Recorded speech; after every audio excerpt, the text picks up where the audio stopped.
కాలక్షేపం నుంచి మీకు మరో మంచి కథనాన్ని అందజేస్తున్నాం. గబ్బిలం. రచన సింహప్రసాద్. ఆండాలమ్మ మడికట్టుకొని పూజ చేస్తున్నారు. ధూప దీప నైవేద్యాలయ్యాక సర్వదేవుళ్ళని ప్రార్థించారు. కొడుకుళ్ళని, కూతుళ్ళని, కోడళ్ళని, అల్లుళ్ళని, మనవళ్ళని, మనవరాళ్ళని కనిపెట్టుకుని చల్లగా చూడమని విన్నవించారు. తనకు అనాయాసేన మరణం ప్రసాదించమని అర్థించారు. పిమ్మట తులసీమాల చేతిలోకి తీసుకుని కళ్ళు మూసుకొని హరే రామ హరే కృష్ణ అంటూ పఠిస్తూ ఒక్కసారికి ఒక్క పూస చొప్పున లెక్కించసాగారు. ఆవిడ మనోనేత్రం ముందు ఉత్తుంగ మహోన్నత హిమ పన్నాగాలు వెండి కొండల్లా మెరిసిపోతూ దర్శనమిస్తున్నాయి. వాటి మీద ఒక పక్క శివుడు ఆనంద తాండవం చేస్తుంటే, మరో పక్క కేశవుడు వెన్నెల వెలుగై ఆనంద స్వరూపమై తిలికిస్తున్నాడు. మనసు దూదిపింజై తేలిపోతుంటే ఔలౌకిక ఆనంద అనుభూతిలో నిలువున తడిసిపోయారు. మాలలోని పూసలు పూర్తయ్యాయి. కళ్ళు తెరిచారు. ఇహానికొచ్చారు. ఆ అద్భుత దృశ్యమాలిక అదృశ్యమయ్యేసరికి అనంతమైన నిరాశ ఆమె కళ్ళల్లో మిలమిలలాడింది.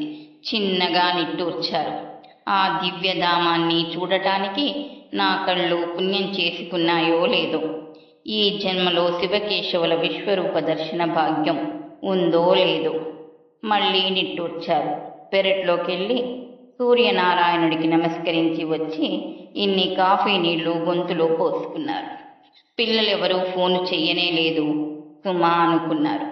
ఆ వెంటనే పొద్దుటే ఎక్కడ కుదురుతుందిలే అని తనకు తానే సమాధానం చెప్పుకున్నారు. వంట ఏర్పాట్లో ఉండగా అమ్మగారు అంటూ వీధిలోంచి పిలిచారెవరు. వస్తున్నా తెల్ల చీర కొంగు తల మీదకి లాక్కొని ఎవరు అంటూ వీధి అరుగు మీదకెళ్లారు దావీదు ఓ యువకుడు. ఇంటి ముందు నిలబడి ఉన్నాడు. ఒరే దావీదు, నువ్వట్రా? బొత్తిగా నల్లపూసవయ్యావేంట్రా? ఈ మధ్య అసలు ఈ పక్కకే రాలేదేంరా? నిష్ఠూరంగా అన్నారు. బుర్ర గొక్కున్నాడు దావీదు. కర్రోరి మామిడి తోటలో కాపలాకి కుదురుకున్నానండి.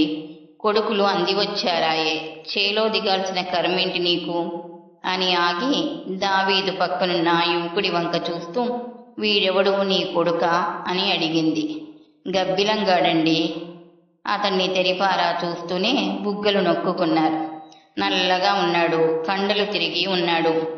ఒంటి చేత్తో ధాన్యం బస్తని అవలీలగా బండెక్కించేలా ఉన్నాడు. సన్నగా బక్కగా ఎలక తోకలా ఉండేవాడు ఎంతలో ఎంతోడయ్యాడు. అయ్యో, అంతా తమరి దయ్యండి. పుట్టిన బిడ్డలు పురుట్లోనే పోతున్నారని ఈడికి తమరే గబ్బిలమని పేరెట్టారండి.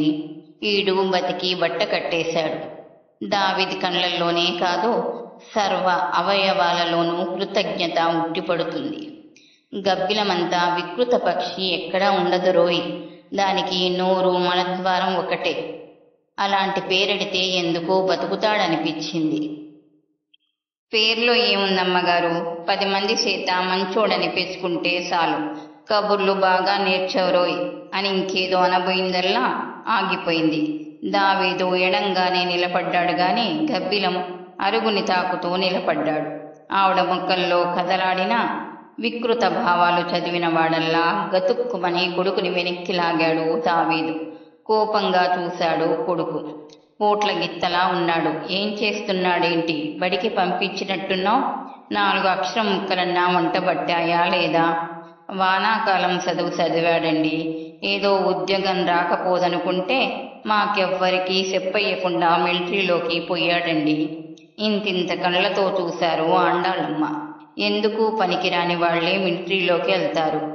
ఇంకే దిక్కు లేనట్టు యుద్ధాలు చేయడానికి వెళ్ళావన్నమాట. కించింతు హేళనగా అన్నారు. అవసరమైతే చెయ్యాలండి.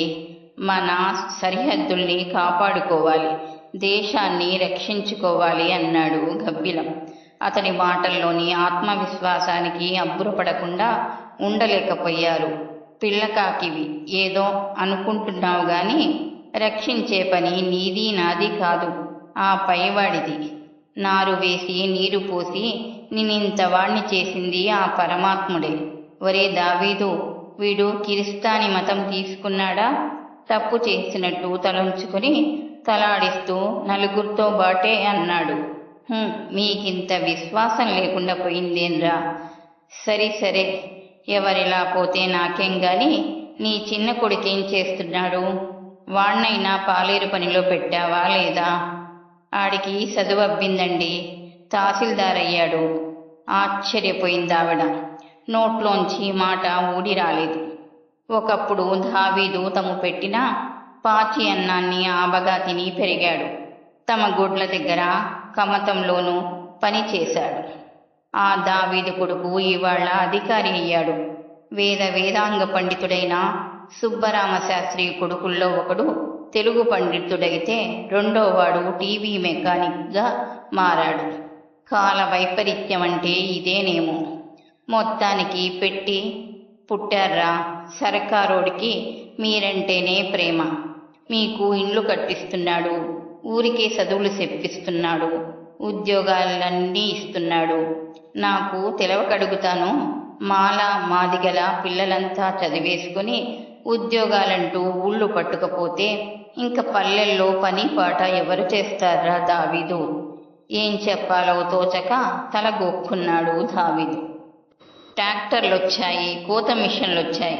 ఆయన కడజాతోళ్ళు కడనే ఉండిపోవాలి, ఎప్పటికీ శారీరక శ్రమే చేస్తుండాలి, పెద్దోరి కాళ్ల కాడే కుక్కలా పడుండాలి అనడం ఏం న్యాయమండి? కిచ్చితో ఉద్రేకపడ్డాడు గబ్బిలం. ఏంటేంటి, గుడ్డొచ్చి పిల్లని ఎక్కిరించిందని నాకే నీతులు చెప్తున్నాడేంట్రా నీ కొడుకు? నాకే ఎదురు చెప్పేంత వాడయ్యాడా? కంగారు పడ్డాడు దావీదు. కొడుకుని కసిరి లెంపలేసుకోమన్నాడు. తప్పైపోయిందండి, ఈడి మాటలు పట్టించుకోమాకండి. తమరి దయా దాక్షిణ్యాల మీద బతికేటోళ్ళం. తమరు కళ్ళెర్ర చేస్తే మాడి మసైపోతాం. శాంతించారు ఆండాలమ్మ. అలా దారికి రా అన్నట్లు చూశారు. దారి తప్పి వచ్చారేంటి సంగతి?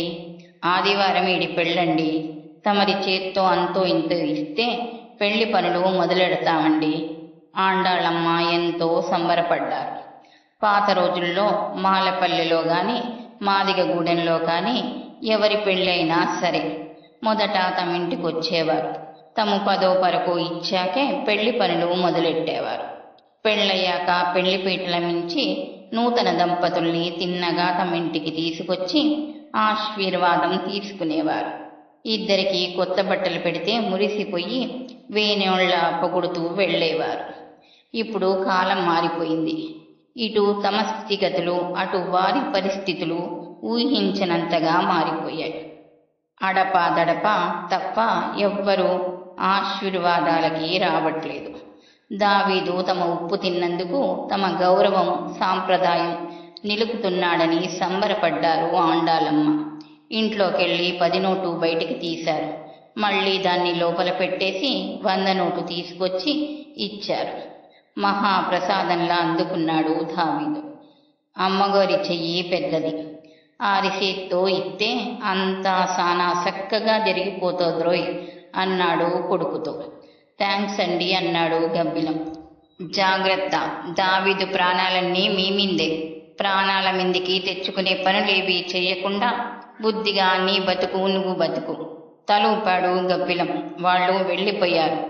ఏదో గుర్తుకు రాగా లోపలికెళ్ళి చిన్న బిందెతో నీళ్లు తెచ్చి గబ్బిలం తాకిన చోట అరుగు మీద గుమ్మరించారు. 4 రాళ్లు సంపాదించేసరికి కళ్ళు నెత్తిమిందికొచ్చేశాయి. ఎవరేమిటో ఎవరి స్థానమేమిటో మర్చిపోతారు అనుకుంటూ వెళ్ళి వసారా ముందరి గడపలో చెతికిలబడ్డారు ఆండాలమ్మ. ఎందుకో కన్నీళ్లు ఉరికి వచ్చాయి. సుబ్బరామశాస్త్రి కుటుంబం గ్రామ అగ్రహారంలో అగ్రభాగాన ఉండేది. లంకంత మండువాలోగిలి, 4 అన్నదమ్ముళ్ళు, సుమారు 100 ఎకరాల మాగాని. ఇంట్లోంచి కాలు బయట పెట్టాల్సిన అవసరమే ఉండేది కాదు. పండగొచ్చినా, పబ్బం వచ్చినా, కథ వచ్చినా, కార్యం వచ్చినా కౌలు రైతులు, కూలీలు అంతా వచ్చేవారు. తమ కాలు కింద పెట్టక్కర్లేకుండా అన్నీ చక్కబెట్టేవారు. గ్రామ పెద్దలు కూడా ఊరు ఉమ్మడి కార్యక్రమాల గురించి స్వయంగా ఇంటికొచ్చి విచారించి సలహాలు తీసుకునేవారు. ఎంతటి వారొచ్చినా సరే సుబ్బరామశాస్త్రి ఆయన భార్య అండాళమ్మ హాల్లోని తూగుడు బల్ల మీద ఊగుతూ మాట్లాడేవారు. భుక్తాయాసం దాని మీదే తీర్చుకునేవారంటే అతిశయోక్తి కాదు. గాదెల నిండా ధాన్యం, ఇంటి నిండా కాయగూరలు, కొబ్బరికాయలు, అన్ని రకాల పండ్లు ఉండేవి. ఇహ పాడికి కొదవే లేదు. దోసిల్లో నెయ్యి పోసుకుని జుర్రుకునేవారు. ఒక రకమైన జమీందారి పద్ధతిలో సాగేవి రోజులు. తర్వాత మండువాలోగిలి కాస్త 4 వాటాలైంది. ఆస్తులు ముక్కలయ్యాయి. ప్రభావం తగ్గింది. అయినా ఇంగువ కట్టిన గుడ్డలా ఆ వాసనలు వదల్లేదు. సుబ్బరామశాస్త్రి ఉన్నంతకాలం ఆండాలమ్మే చక్రం తిప్పేవారు. రైతు కూలీలతో చెలాయించి మాట్లాడేవారు. ఒక్క గింజ బీరుపోకుండా చూసేవారు. అనా పైసలతో మగత వసూలు చేసేవారు. ఆయన కాలం చేశారు. ఆండాలమ్మ గుండు చేయించుకొని గదికే పరిమితమైపోవలసి వచ్చింది. గృహలక్ష్మి కాస్త గృహ ఖైదీ అయిపోయింది. కొడుకులు కూతుళ్ళు ఎదిగి వచ్చారు. పెళ్లిళ్ళయ్యాయి. సరైన అజమాయిషి లేక దుబారా ఖర్చు పెరిగింది. ఆస్తులు హారతి కర్పూరమయ్యాయి. ఇంకా ఇలా లాభం లేదని ఆండాలమ్మ కొంగు బిగించి అంతా తన చేతుల్లోకి తీసుకున్నారు. పొలాలమ్మి అప్పులకు శ్రీరామ రాయించారు.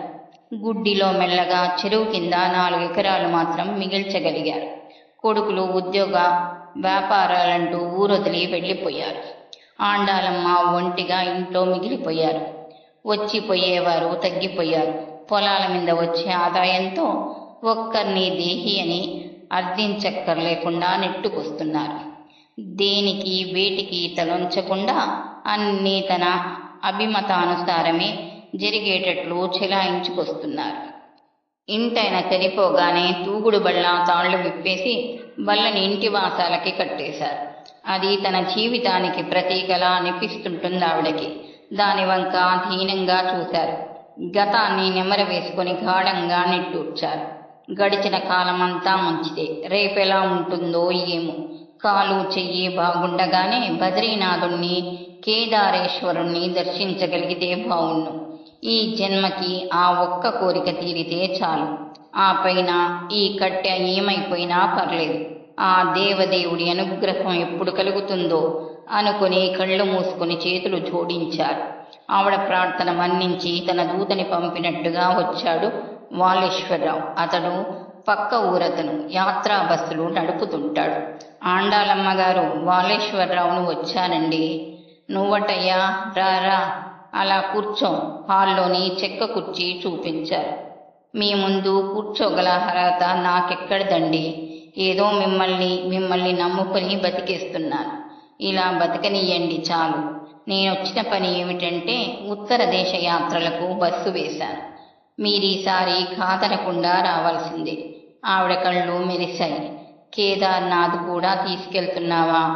తలాడిస్తూ కాశీ, ప్రయాగ, హరిద్వార్, ఋషికేశ్, గంగోత్రి, యమునోత్రి, కేదార్నాథ్, బద్రీనాథ్ మీరెప్పటి నుంచో అవన్నీ చూడాలనుకుంటున్నారని తెలిసే అవన్నీ కలిపానండి. అది పాయింట్. ఎలాగైనా సరే మీరొచ్చి తీరాలి. మీరొస్తే 5-6 బ్రాహ్మణ కుటుంబాల వాళ్ళు వస్తామని గట్టిగా చెప్పారు అన్నాడు.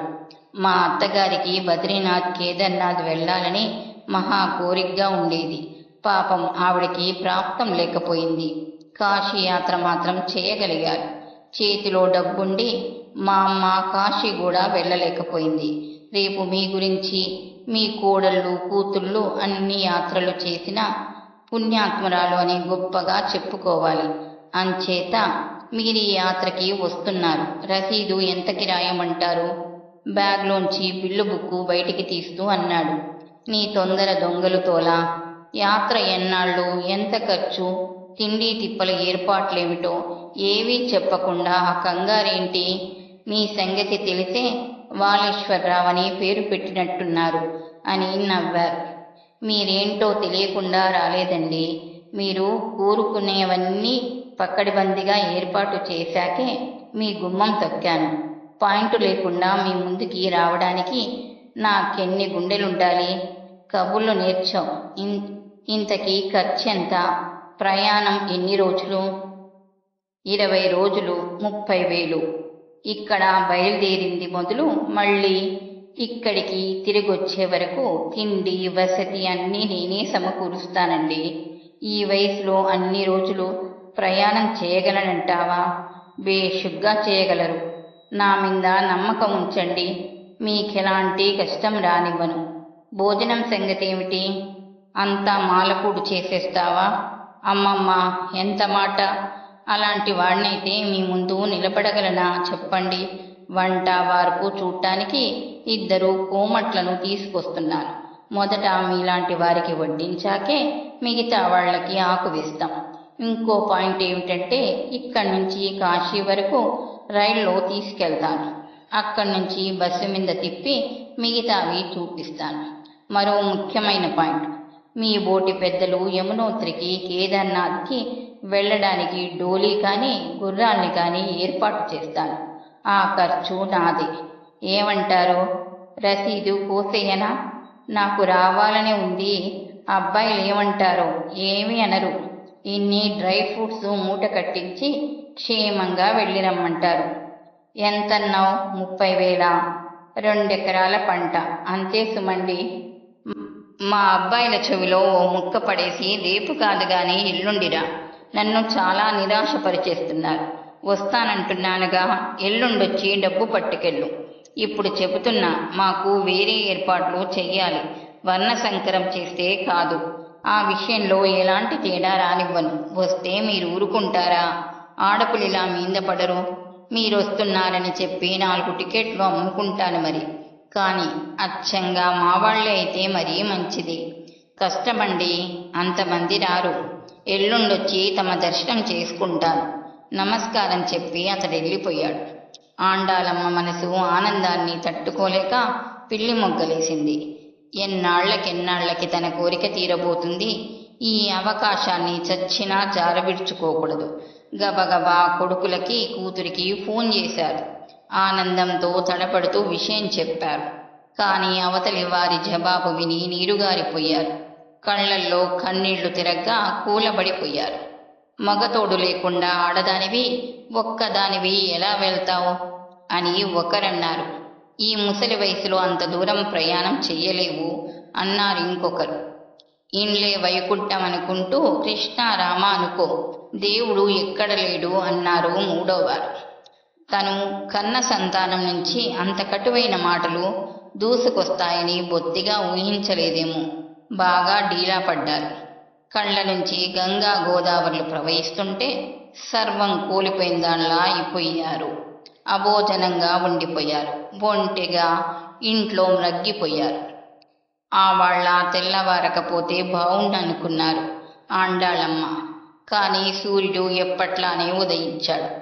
క్షణక్షణానికి ఆవిడ గుండెల్లో గుబులు బరువవుతూ ఉలిక్కిపడేలా చేస్తుంది.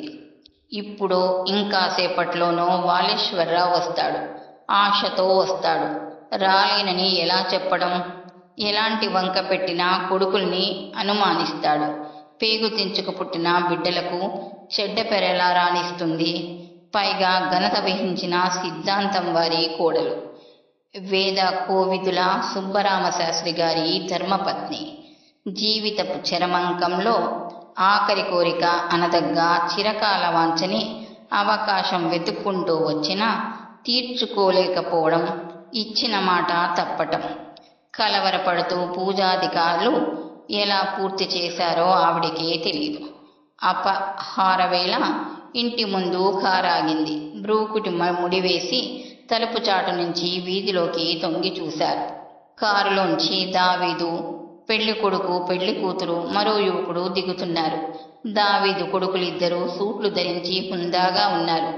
గతంలో కాలినడకన గొడుగు పట్టుకుని కొత్త దంపతుల్ని తీసుకొచ్చేవారు. అలాంటిది తన కళ్ళని విశ్వసించలేకపోయారు.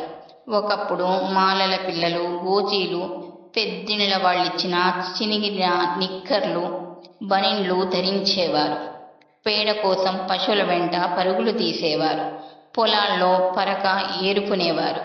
చిన్న పాలేర్లుగా మారి గేదెలు మేపడం, చిన్న చిన్న పొలం పనులు, ఇంటి పనులు చేసేవారు. మెల్లగా కూలీలుగా పాలేర్లుగా ఎదిగేవారు. అలాంటిది మంత్రించినట్టుగా వారి జీవన స్థితిగతులు మారిపోయాయి. ఇదంతా కేవలం చదువుల వల్ల వచ్చిన మార్పేనా? అవుననుకోలేకపోయారు. అలా అని వాస్తవాన్ని జీర్ణించుకోలేకుండానూ ఉన్నారు.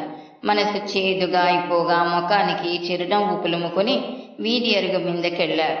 అరే, పెళ్లి పీటల మించి తిన్నగా తీసుకొచ్చావా? మేమంటే నీకెంత పిచ్చి అభిమానం రా దావీదు. ఈ ముక్క ముందే చెప్పి ఉంటే కొత్త బట్టలు తెప్పించి పెడుతురు కదా. తమరి సల్లని దీవెన చాలు అమ్మగారు. ఆ మాటల్లో వినయం కన్నా మాకేం తక్కువ అన్న గర్వం కనిపించింది. మొఖాన గంటు పెట్టుకుని లోపలికెళ్ళి 200 తెచ్చారు. తండ్రి సైగ చేయగా దోసలు పట్టాడు గబ్బిలం. అంతెత్తు నుంచి నోట్లు దోసిట్లో పడేలా వేశారు. కొత్త కోడలికి చీర కొనిపెట్టరా గబ్బిలం? అతడి భార్య ఎడంగా నిలబడే తలాడించి దండం పెట్టుకున్నారు.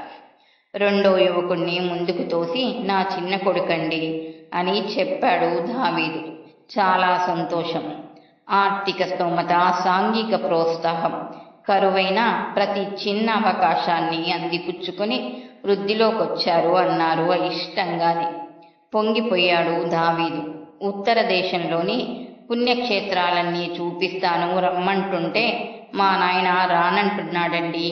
మీరో ముక్క చెబితే మీ మాటంటే మా నాయనకి వేదవాక్యేనండి గబ్బిలం అన్నాడు. అవన్నీ మా దేవుళ్ళవి కదా గబుక్కున అనేశారు. చిన్నగా నవ్వాడు దావీదు. చిన్న కొడుకు. మా నాయనకి అందరి దేవుళ్ళు ఇష్టమే. ఈ గబ్బిలం కైలాసయానం చేయిస్తుందన్నమాట. చిత్రాల కాలమైపోయింది. తీసుకెళ్ళి చూపిస్తానంటే నీకేం దొబ్బుడాయరా? వెళ్ళు. పెదవుల మించి వచ్చాయి. గుండెలు మాత్రం అసూయతో భగభగా మండసాగాయి. పరమానందపడిపోయాడు దావీదు. వంగి నమస్కరించాడు. వాళ్లటు వెళ్ళగానే ఇట్నుంచి వాలేశ్వరరావు వచ్చాడు. నమస్కారం ఆండాలమ్మగారు. పరాయి మతస్థుడైన దావీదు వెళ్తున్నప్పుడు తను వెళ్ళలేదా? తనకా మాత్రం స్వేచ్ఛ లేదా? అదీ కాక దావీదు కన్నా తన అదృష్టం తక్కువది కాదుగాక కాదంతే. ఇప్పుడెంత ఇమ్మంటావు? మీ సొమ్మెక్కడికి పోతుందండి? ఇనప పెట్టెలో పెట్టుకున్నట్టే. ₹1 ఇచ్చినా చాలు. మీరొస్తున్నారని టాంటాం వేశాను. బ్రాహ్మణుల టికెట్లో 10 తెగాయి సంబరంగా చెప్పాడు. 4 రోజుల క్రితం రైతు తెచ్చిచ్చిన పంట సొమ్ములోంచే 5,000 తీసిచ్చింది. మీరొస్తున్నారంటే సాక్షాత్తు ఆకాశి అన్నపూర్ణ వస్తున్నట్టే ఉంది అన్నాడు రసీదిస్తూ. మరి 4 రోజులు తిరగకుండానే కొడుకులు కూతుళ్ళు కట్టుకొనొచ్చేశారు. మేము వెళ్ళొద్దన్నాంగా, అంత మంకు పట్టుదలేంటి అని కోప్పడ్డారు. శివుడాజ్ఞ అయింది మరి. మందహాసం చేసింది. మిర్రి చూశారు. ఆవిడ ఒకరి మాట వినే రకం కాదని తెలుసు. నీకు తెలియందేముంది? కాశీకి వెళ్ళిన వాళ్ళు కాటికి వెళ్ళిన వాళ్ళు ఒకటేనంటారు. ఎందుకైనా మంచిది నీ పేరునున్న 4 ఎకరాల్ని మాకు రాసిస్తూ వీలునామా రాసే. పెద్ద కొడుకు మాటలకు తుల్లిపడింది. అపనమ్మకంగా చూసింది. క్షణకాలం దావీదు కొడుకులతో వీళ్లను పోల్చి చూసింది మనసు. కులమతాలకి బుద్ధులకి సంబంధం లేనేలేదా? గాఢంగా నిట్టూర్చి అంది. ఎలాగూ అంతా మీదే కదరా, ఇప్పుడు ఆ రాతకోతలెందుకు? మళ్ళీ రేపు తేడా పాడాలు రాకుండాను దీర్ఘం తీసింది కూతురు. నేను తిరిగి రాననుకుంటున్నారా? సూటిగా అడిగేసరికి గాబరా పడ్డారు. చేతిలో ఉన్నది కాస్త మీకిచ్చేస్తే తిరిగొచ్చాక మిమ్మల్ని దేబెరిస్తూ బతకాల్సిందే కదా. అదేం మాటమ్మా? మోక్షం లభించాలని బద్రీనాథ్ వెళ్తూ ఆస్తిపాస్తుల మీద ఈ ఆపేక్ష ఏమిటి? సర్రున లేచి కోపంగా అన్నాడు చిన్న కొడుకు. భగవంతుడా, ఏమిటి పరీక్ష? వాపోయారు. ఆమె మౌనాన్ని రకరకాలుగా ఊహించుకున్నారు. తోక తొక్కిన త్రాచులై బుసలు కొట్టి మరీ వెళ్ళిపోయారు. కాశీలో గంగానదిలో మునిగి లేచి పులకించిపోయారు ఆండాలమ్మ. తెలియక నేనేమైనా పాపాలు చేసి ఉంటే వాటన్నిటినీ ప్రక్షాళనం చెయ్యి గంగమ్మ తల్లి అని ప్రార్థించారు. విశ్వనాథుణ్ణి తనివి తీరా దర్శించి పొంగిపోయారు. బస్సు మాట్లాడి తీసుకొచ్చాడు వాలేశ్వరరావు. ఆండాలమ్మ తదితరులకు ప్రత్యేకంగా ముందు సీట్లు కేటాయించాడు. డ్రైవర్ సీట్లో కూర్చున్న సర్దార్జీని చూసి నుదురు చిట్లించారు ఆండాలమ్మ. ఆ గడ్డపోడిని పెట్టావేంటి? అతడిది వేరే మతం కదా. అతగాడి కులము పెద్దదో చిన్నదో తెలియదాయే. నీకింతకంటే మంచివాళ్ళెవరూ దొరకలేదా? నిలదీశారు. హరిద్వార్ దాటాక ప్రయాణమంతా ఘాట్ రోడ్ మీదేనండి. కొండల అంచుల మించి వెళ్ళాలి. కొండల్ని తొలిచివేసిన రోడ్డు సన్నగా ఇరుగ్గా ఉంటుంది. ఏ మాత్రం అజాగ్రత్తగా నడిపినా బస్సు లోయలో పడిపోతుంది. వీళ్ళకి ఈ రూట్లన్నీ కొట్టిన పిండి. ఎలాంటి ప్రమాదము రానీయకుండా చాకచక్యంగా నడుపుతాడు. మనల్ని క్షేమంగా గమ్యాన్ని చేర్చేవాడు కావాలి కానీ అతడి కులగోత్రాలతో మనకేం పని చెప్పండి. బుగ్గలు నొక్కుకొని కొత్త వ్యక్తిని చూసినట్టు చూసింది. ఇంకో సంగతి చెప్పనా అండి? కష్టపడి పని చేయడంలో ఈ సర్దార్జీలు ఫస్ట్. వాళ్లల్లో అడుక్కునేవాళ్ళు ఒక్కరంటే ఒక్కరు ఉండరంటే నమ్మండి. అబ్బురపడింది. సర్దార్జీ వంక గౌరవపూర్వకంగా చూసింది. ఇలాంటి కొత్త సంగతులు తెలుసుకోవడానికే పూర్వులు తీర్థయాత్రలు చేయమన్నారేమో. అనుకోకుండా ఉండలేకపోయారు. హరిద్వార్, ఋషికేశ్, యమునోత్రి ఒక్కొక్క క్షేత్రం చూస్తూ స్నానమాచరిస్తూ జన్మధన్యమైనట్టు పొంగిపోయారు ఆండాలమ్మ. అదే సమయంలో బస్సులోని సగం మందితో కలవలేకపోతున్నారావిడ. వాలేశ్వరరావు ప్రత్యేక ఏర్పాట్లు చేస్తున్నా సరే అంటూ సొంటూ అంటూ గొనుకుతూనే ఉన్నారు. మిగతా వారిని తక్కువ చేసి మాట్లాడుతున్నారు. దూరం దూరం అంటూ హీనంగా చూస్తున్నారు. ఆమె ధోరణికి విసిగిపోయి మధ్య మధ్యలో నలుగురితో నారాయణ అంటూ సర్దుకుపోవాలి అని సన్నగా విసుక్కుంటున్నాడు వాలేశ్వరరావు. అంటరానితనం శిక్షాహారం అంటూ సన్నాయి నొక్కులు నొక్కాడు. కేదార్నాథ్ వెళ్ళడానికి గుర్రపు సవారీ ఏర్పాటు చేశాడు. పెద్దదాన్ని, దాని మీద నేనెలా కూర్చోగలను? కయ్యమన్నారు ఆండాలమ్మ. రాత్రి బాగా వర్షం కురిసిందంట. వాతావరణం బాగోలేదు. గుర్రాల మీద వెళ్తేనే మంచిదండి. మీకేం ఇబ్బంది ఉండదు. గుర్రం మీద జీను ఉంది. పైగా ఈ కొండల్లో తిరిగే గుర్రాలు గనక చకచకా తీసుకెళ్తాయి. ఇతగాడి మొహం ఏదోలా ఉంది. ఏ జాతివాడో సందేహిస్తూ అన్నారు. నేపాలివాడు మంచోడే, మీరేం వెనకాడొద్దు. అయిష్టంగానే గుర్రం ఎక్కారు. జాగ్రత్తగా తీసుకెళ్ళు, అర్థమైందా అన్నారు అతనితో. అతడు అయోమయంగా చూస్తూ మందహాసం చేశాడు. ఏం మాట్లాడినా అత్యేవ్యమొహం వేసుకుని చూస్తున్నాడు. వీడికి తెలుగు రాదనుకుంటా. కర్మ, జాగ్రత్తగా తీసుకెళ్ళమని చెప్పు. అగ్రహార మనిషినని కాస్త అర్థమయ్యేలా చెప్పు. గౌరవంగా మసులుకుంటాడు. హిందీలో గుర్రపాసామికి జాగ్రత్తలు చెప్పాడు వాలేశ్వరరావు. తన బస్సు వాళ్ళందరినీ జట్లు జట్లుగా పంపించాడు. మధ్యలో ఉన్నారు ఆండాలమ్మ. అధిరోహణ మొదలైంది. కేదారేశ్వరుని దర్శించుకోబోతున్నందుకు ఎంతో ఉద్విగ్నంగా ఉంది. మహాశివుడు తిరగాడే మంచుకొండలివే ఇవే అని మురిసిపోతూ ఆనంద పరవశురాలయ్యారు. అత్యద్భుత హిమాలయ పర్వత శ్రేణుల్లోని కొండ, చెట్టు, పుట్టిన సెలయేరు, నదీపాయ ఇంతింత కళ్ళతో వీక్షించసాగారు. సగం దూరం వెళ్లారో లేదో సన్నగా వర్షం మొదలైంది. దేవతలు ఆశీర్వదిస్తూ పూలవాన కురిపిస్తున్నారు. పరమానందంగా అన్నారు. అతడు మాట్లాడలేదు. ఆకాశం వంక చూసి గొనుక్కున్నాడు. మరి కాస్త దూరం వెళ్లేసరికి వర్షం పెరిగింది. ఆండాలమ్మ నిలువున తడిసిపోతున్నారు. కప్పుకున్న టర్ఫలిన్ కవరు రక్షణ ఇవ్వలేకపోతుంది. ఆమె వణికిపోతుండటం గమనించి తను ధరించిన రెయిన్ కోటు తీసి ఆమెకిచ్చాడు. తటపటాయించింది. వాన జోరు హెచ్చింది. గాలి శివాలెత్తినట్టుగా వీస్తుంది. చలి జ్వరం వస్తుందేమోనని భయమేసింది.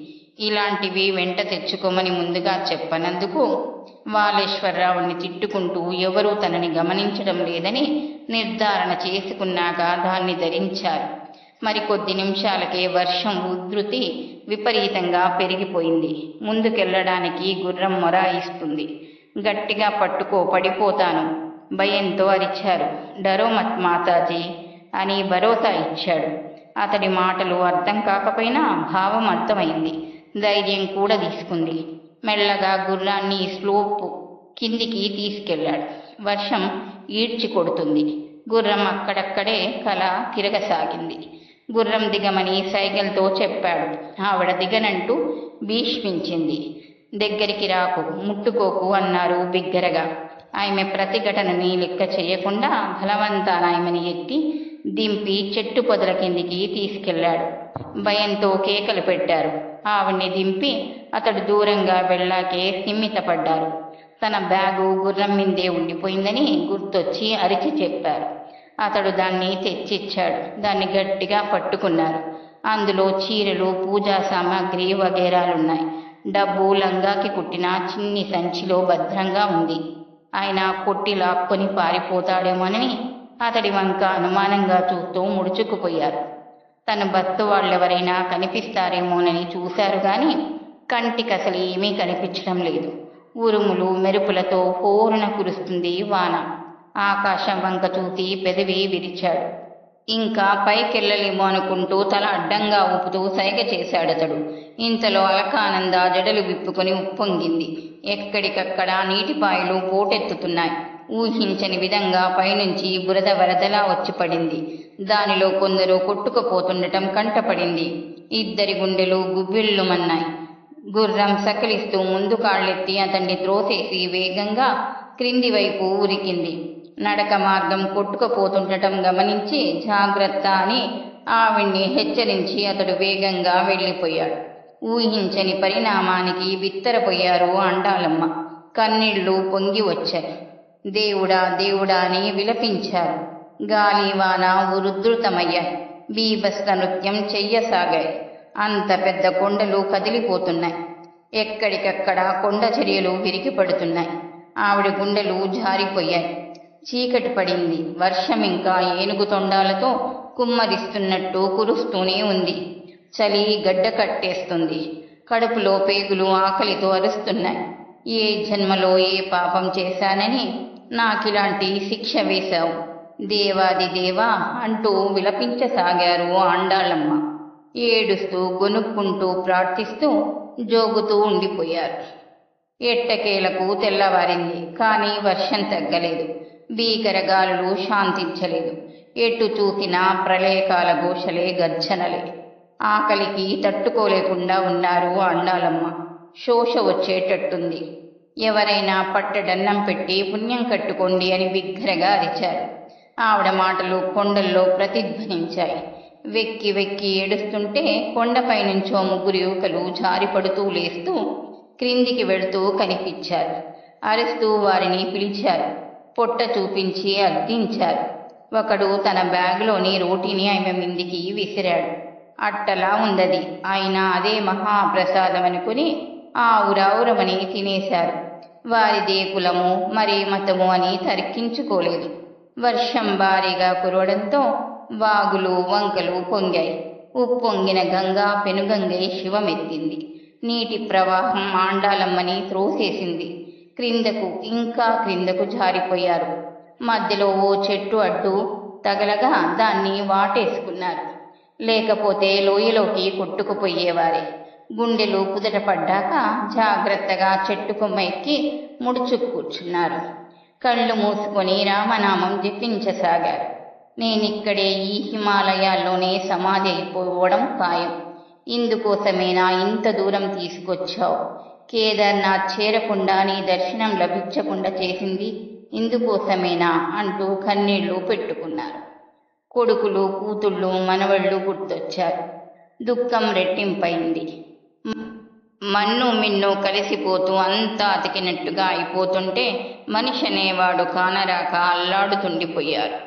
ఆకాశాన్ని చీలుస్తున్న మెరుపు తీగల్ని చూసి నా గోడు ఆ విశ్వనాథుడికి వినిపించు, ఆదుకోమ్మని చెప్పు అని భేలగా అర్థించారు. మరి 2 రోజులు గడిచాయి. నిస్తారణగా కొమ్మని కావలించుకుని నిమిషాలు లెక్క పెడుతూ ఉండిపోయారు ఆండాళమ్మ. ప్రకృతి విశ్వరూపాన్ని, ఆగ్రహాన్ని ప్రత్యక్షంగా చూశాక తనది అగ్రకులము, తమెంతో అధికులము అని విర్రవీగే ఆవిడ అహంకారం పటాపంచలయింది. మనిషి కేవలము పిపిలీకము అని పదే పదే అనుకుంటూ లెంపలేసుకున్నారు. ఎట్టకేలకు వర్షం తగ్గింది. కానీ నిలువెత్తు కొండమించి రాళ్లు దొర్లుకుంటూ వచ్చి పడుతున్నాయి. వాటి క్రింద పడి నలిగిపోయారో ఏమో దూరాన్నుంచి అరుపులు వినిపించసాగాయి. మరింతగా బిగుసుకుపోయారు ఆండాళమ్మ. కన్నీళ్లు చెంపల మించి దారులు కడుతున్నాయి. ఎక్కడి నుంచో కొట్టుకొచ్చాయో గాని చుట్టూ శవాల గుట్టలు. ధైర్యాన్ని కూడదీసుకొని అతి కష్టం మీద తల తిప్పి చుట్టూ చూశారు. నిస్తేజంగా చూశారు, నిర్వికారంగా చూశారు. ప్రాణం మీద తీపిపోయింది, వైరాగ్యం ఆవరించింది. నా నుదుట కటిక చావు రాసిపెట్టి ఉంది కాబోలు కానీ అన్న తెగింపు వచ్చేసింది. భయంతో అరిచారు, కానీ చిత్రం, నోట్లోంచి ఎలాంటి శబ్దము బయటికి రాలేదు. ఇంతలో ఏదో కలకలం వినిపించింది. ఒళ్ళంతా కళ్ళు చేసుకుని చూశారు. ఆశగా ఆరాటంగా కలియజూశారు. పైన హెలికాప్టర్లు తిరుగుతున్నాయి. మిలిటరీ జవాన్లు యాత్రికుల్ని గాలిస్తూ నలువైపుల నుంచి కొండ ఎక్కి వస్తున్నారు. ఆశ తలుక్కున మెరిసింది. శక్తినంతా కూడదీసుకుని అరిచారు. రాళ్ళు విసిరారు. ఒక జవాను ఆమె దగ్గరకు దూసుకొచ్చాడు. కైలాసగిరి నుంచి ఆ శివుడే దిగి వచ్చినట్లనిపించింది. చేతులు జోడిచ్చారు. భుజం తట్టి భరోసా ఇచ్చాడు. తన దగ్గరున్న బిస్కెట్లు ఇచ్చాడు. ఆకలి తప్ప అంటూ సొంటూ కనిపించలేదు. బాగా తినేశారు. ఆమెను వీపు మీదెక్కించుకొని గబగబా కిందికి దిగసాగాడు. ఇంతలో అతడి కాళ్ల కింద కొండ చర్య పెలపెలమని విరిగిపడింది. పరిస్థితి గ్రహించి ఆమెని మరో పక్కకి విసిరేశాడు. మరుక్షణం అతడు లోయలోకి జారిపోయాడు. అతడి అర్ధనాదానికి కదిలిపోయి ఇదేం అన్యాయం దేవుడా అని ఏడ్చేశారు. ఆమె కిందికి దొర్లుకుపోయి ఒక బండకి కొట్టుకుని ఆగారు. ఆండాలమ్మ అదృష్టం, ఆమె పడిన వైపు కొందరు జవాన్లున్నారు. వారు గబగబా ముందుకొచ్చారు. లేవదీశారు. మెల్లగా అడుగులేస్తూ దాటుతున్నారు. ఇంతలో ఒక్క పెట్టున మహా ఉగ్రంగా జల ప్రవాహం విరుచుకుపడింది. ఆహాకారాలు చేశారంతా. కొందరితో పాటు ఆండాలమ్మ కొట్టుకుపోయారు. ప్రాణం మీద ఆశ వదిలేసుకున్నారు. కడసారి ప్రార్థన చేసుకోసాగారు. కానీ ఇంతలో ఓ జవాను ఉరికి వచ్చి ఆవిడ జుట్టు పట్టుకుని ఓ పక్కకి లాగాడు. సాక్షాత్తు బద్రీనారాయణుడే దిగి వచ్చి చెయ్యి అందించిన అనుభూతి కలిగింది. భరోసా చిక్కింది. ఆవిడ్ని భుజానికెత్తుకుని ఒడ్డుకు చేర్చాడు. మీకేం కాలేదు, భయపడకండి. అదిగో ఆ పక్కనే హెలికాప్టర్ ఉంది. భయంకరమైన అనుభవపు షాక్లోంచి పూర్తిగా కోలుకొని ఆమెకి తెలుగు మాట పరిచిత స్వరం వినిపించేసరికి గబుక్కున కళ్ళు తెరిచి చూశారు ఆండాలమ్మ. ఎదురుగా గబ్బిలం. అతడు ఆమెను గుర్తుపట్టి మీరా అమ్మగారు అన్నాడు. సృష్టిలోని ఆశ్చర్యమంతా అతడి గొంతులోనే ఉంది. చిద్విలాసంగా నవ్వారు. కన్న తల్లిలా అతన్ని ఆప్యాయంగా వాటేసుకొని కొత్త సత్యమేదో కనుగొన్నట్టు ఆనందం ఊగిపోతూ అన్నారు. నువ్వు కాదురా అసలు శిశులు గబ్బిలాన్ని, తలకిందులుగా వేలాడుతున్న వికృత పక్షిని నేనే. ఇన్నాళ్ళు మానవుడిలో మాధవుణ్ణి చూడలేక అజ్ఞానాంధకారంలో అలమటిస్తున్న గబ్బిలాన్ని నేనే.